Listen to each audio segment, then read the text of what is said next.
Erdu, te invito. Pues yo creo que le estoy aportando alegría y ganas de salir. A veces estoy deseando, esperando que llegue el viernes para estar un poco con ella. Me está haciendo consciente de una parte de la realidad que normalmente queda bastante escondida.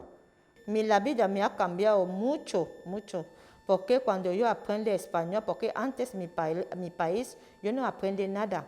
Aquí en España yo aprendí para escribir, para leer, para hablar. Incluso en mi familia yo hablo 2 años, o sea, como si fuera un miembro más. Es de la edad de mi hija, o sea, es como si fuese una hija más. Necesito muchas palabras para...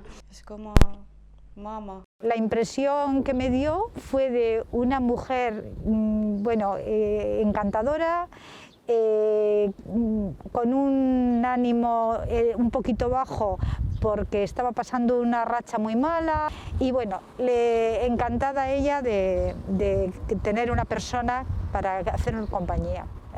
Y entonces me acuerdo estupendamente de ella. Con cualquiera no, porque yo te conocí a ti y dije, esta es Perry.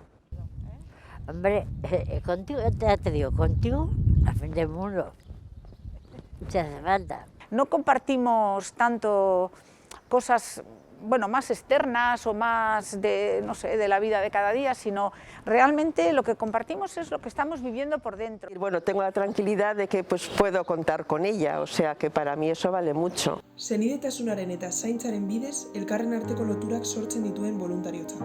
Un voluntariado que crea lazos desde el cuidado mutuo y fraterno.